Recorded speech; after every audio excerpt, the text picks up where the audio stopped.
For more on this, I'm joined live from Stockholm by Mikael Valtersson. He's a military analyst and a former officer with the Swedish Army. Mikael, thank you very much indeed for your time.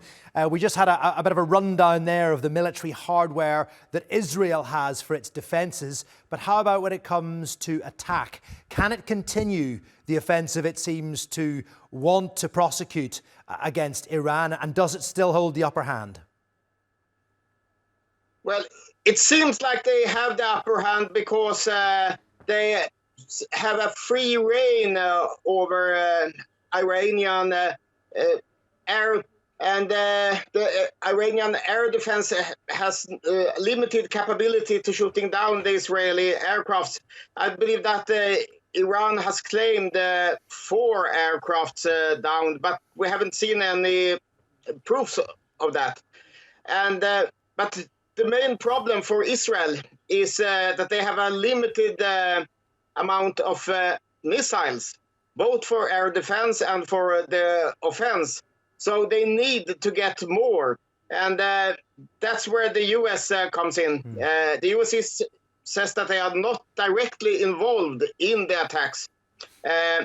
But Israel needs new missiles and weapons from the U.S. And for example, some of the Iranian underground complexes, Israel can't reach them. So they would need the US-made Moab bombs, very heavy bunker busters. And if they get them from the US, then we know that the US clearly supports the Israeli operations. Yeah, but mixed messages coming from the United States about whether it will volunteer or grant Israel the permission to use those bunker busters and further hardware, as you mentioned, because Donald Trump says he still thinks there could be a diplomatic solution to this. But at the same time, US aircraft carriers and their support vehicles are moving towards the region. Yes, the nuclear carrier Nimitz are leaving the Pacific and going to the area.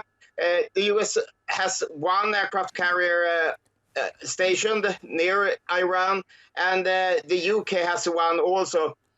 I don't want to be disparaging about the United Kingdom, but that aircraft carrier has a very limited punch. But if the 2 American carriers are there, they have a rather good capability. And we also have the base in Diego Garcia in the middle of the Indian Ocean, where there are a number of U.S. bombers. So U.S. can do a lot, but the thing they are doing for the moment is that they are probably shooting down some of the missiles and drones passing over both Saudi Arabia and Iraq. And that's what's being fired from Iran. I mean, have we seen everything that Iran has to offer militarily, or do you think there is more to come? I mean, Iran has also threatened other countries to stay out of this conflict, threatening them with some sort of retaliation. Does Iran have that capability? Well, I think it's enough for Iran to fight with Israel.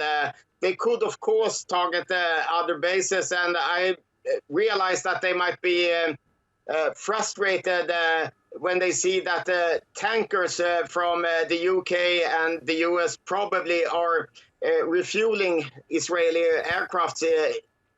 But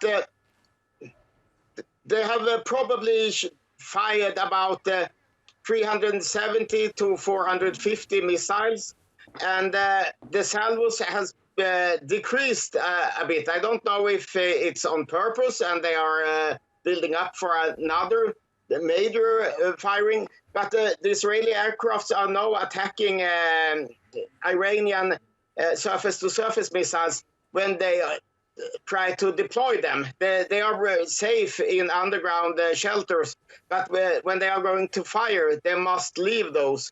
So I probably Iran has maybe at least 1,500 missiles left. So that's a very huge number, but they have problems deploying them.